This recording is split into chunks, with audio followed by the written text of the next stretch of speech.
Ok, continuando então. Opa. Fundamento dos apóstolos e profetas, está em Efésios 2:20, sendo ele mesmo Jesus Cristo, Cristo Jesus, a pedra angular, no qual todo o edifício, bem ajustado, cresce para santuário, dedicado ao Senhor, no qual também vós juntamente estáis sendo edificados para a habitação de Deus no Espírito. A cidade de Deus tem fundamentos. O muro tem 12 fundamentos, com o nome dos 12 apóstolos.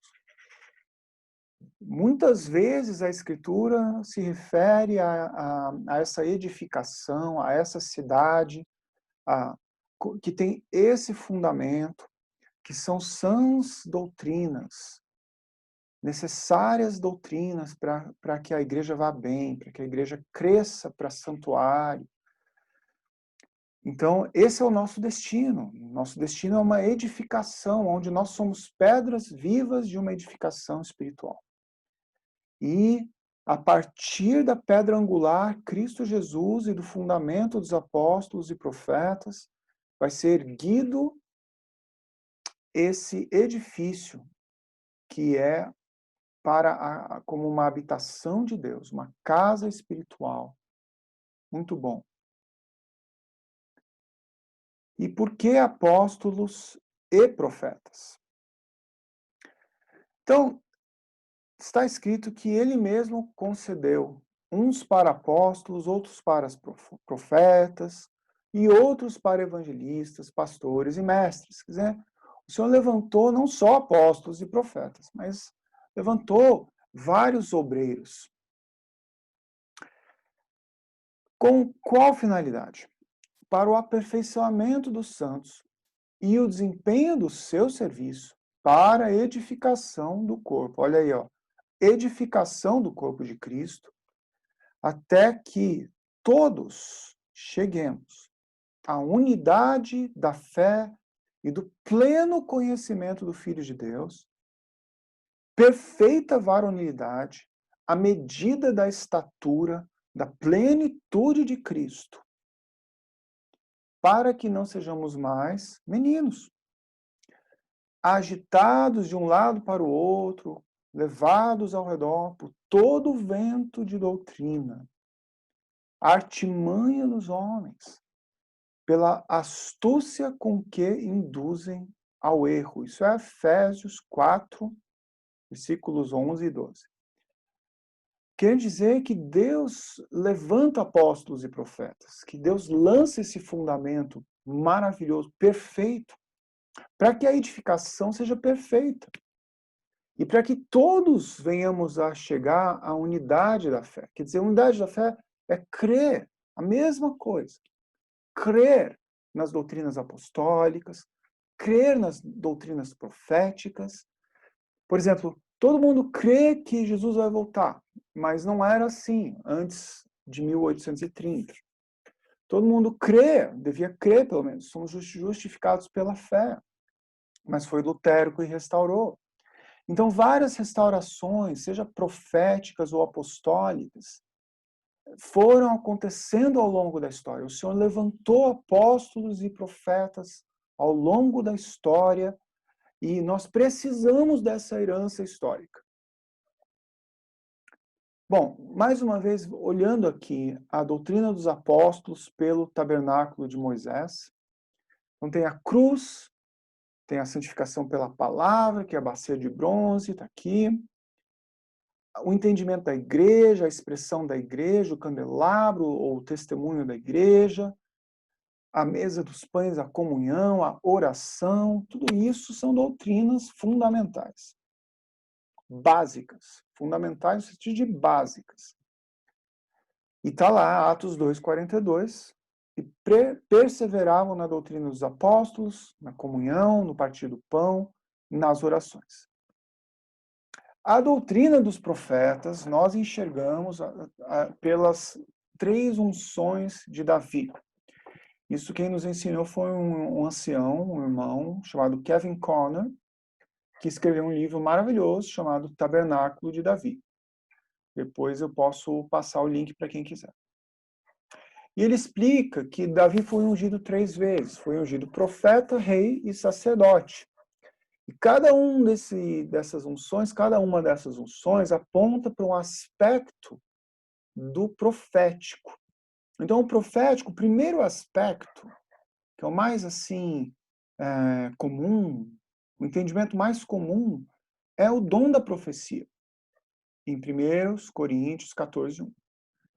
Profetizar, dom da profecia. Fala do sobrenatural, os dias lá do profeta Samuel, 1 Samuel 16:13, a casa dos profetas. Então, o mover pentecostal nos dias de Davi e tal, aponta para o dom de profecia que nós precisamos aceitar que existe na igreja. Estando em equilíbrio com as outras verdades, isso não é um problema, é uma bênção, dom de profecia.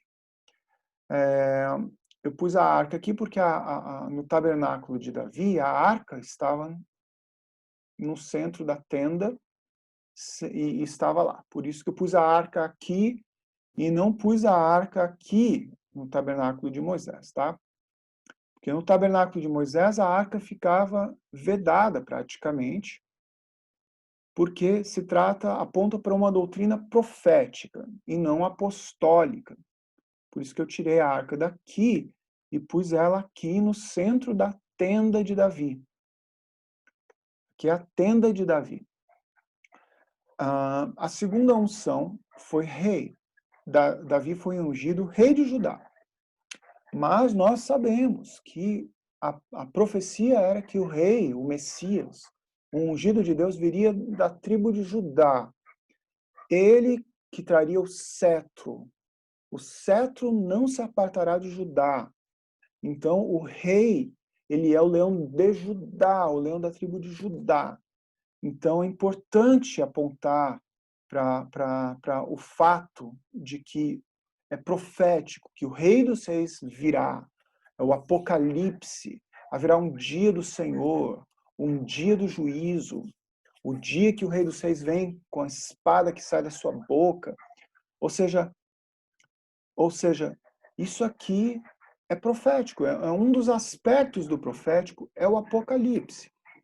Não tem nada a ver com o dom de profecia, tem a ver com o fim dos tempos, tá? Então, o fim dos tempos é um assunto profético.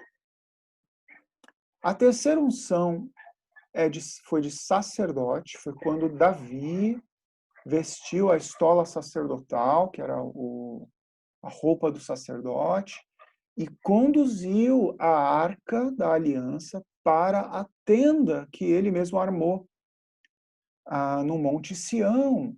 Então é maravilhoso como ele faz isso, como ele ele se move como sacerdote, ele se move nesse sacerdócio e ele se coloca diante da arca, que representava o trono. Então, nós temos esse paralelo com Apocalipse 7, uma multidão diante do trono de Deus. Então, isso é muito forte entender como que o nosso sacerdócio é profético. Tá? Então, esse é o terceiro aspecto da doutrina dos profetas. Para falar de apostólico e profético, a gente vai explorar essa palavra metamorfo, que é grega, significa metamorfose, transformação, né? Então, eu peguei Romanos 12:2, que os irmãos conhecem, está ali a transformação da borboleta. Nós somos transformados. Não vos conformeis com este século, mas transformai-vos pela renovação da vossa mente, para que experimenteis qual seja a boa, agradável e perfeita vontade de Deus.